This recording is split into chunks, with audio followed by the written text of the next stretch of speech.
ഇടുക്കി പനിയാർകുട്ടിയിൽ വാഹനം കൊക്കയിലേക്ക് മറിഞ്ഞുണ്ടായ അപകടത്തിൽ മരണം 3 ഗുരുതരമായി പരിക്കേറ്റ് ചികിത്സയിലായിരുന്ന എബ്രഹാമാണ് മരിച്ചത്. നിയന്ത്രണം നഷ്ടപ്പെട്ട വാഹനം കൊക്കയിലേക്ക് മറിയുകയായിരുന്നു. പൊന്മുടി സ്വദേശികളായ ബോസ്, റീന എന്നിവർ ഇന്നലെ മരിച്ചിരുന്നു. മരിച്ച റീന കായിക താരം KM ബീന മോളുടെ സഹോദരിയാണ്. കൂടുതൽ വിശദാംശങ്ങളുമായി ആൽവിൻ തോമസ് ഉണ്ട്. ആൽവിൻ, അപകടത്തിൽ ചികിത്സയിലായിരുന്ന ഡ്രൈവർ എബ്രഹാമാണ് മരിച്ചതെന്നാണ് മനസ്സിലാക്കുന്നത്. എന്തൊക്കെയാണ് പുതിയ വിവരങ്ങൾ? സംഗീത, ഇന്നലെ രാത്രി 10:30 മണിയോടുകൂടിയാണ് ഈ അപകടം ഉണ്ടാകുന്നത്. പന്നിയാർകുട്ടി പുതിയ പാലത്തിന് സമീപത്താണ് ഈ മരിച്ച ബോസും ഭാര്യ റീനയും താമസിക്കുന്നത്. മുല്ലക്കാനത്തുള്ള ബന്ധുവിന്റെ വീട്ടിൽ പോയി തിരികെ മടങ്ങുമ്പോഴാണ് ഈ അപകടം ഉണ്ടാകുന്നത്. പന്നിയാർകുട്ടി പള്ളിക്ക് സമീപമെത്തിയപ്പോൾ നിയന്ത്രണം വിട്ട് ജീപ്പ് ഏതാണ്ട് 100 അടിയോളം താഴ്ചയിലേക്ക് മറിയുകയായിരുന്നു.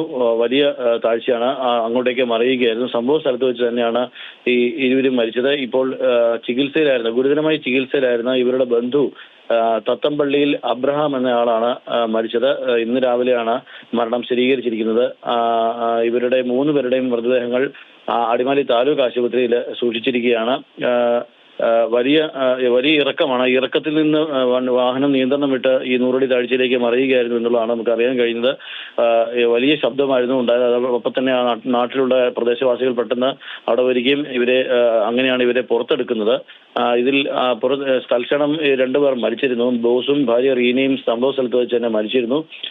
പിന്നീട് അബ്രഹാമിനെ ആശുപത്രിയിലേക്ക്, രാജാക്കാട്ടെ സ്വകാര്യ ആശുപത്രിയിലേക്ക് മാറ്റുകയായിരുന്നു. അവിടെ വെച്ച് ചികിത്സയിലിരിക്കെയാണ് മരണം സംഭവിച്ചിരിക്കുന്നത്. ഇതിൽ മരിച്ച റീന എന്ന് പറയുന്നത് ഒളിമ്പ്യൻ KM ബീനാമോളുടെ സഹോദരി കൂടിയാണ് എന്നുള്ള ഒരു സംഭവം കൂടി നമുക്ക് അറിയാൻ കഴിയുന്നു.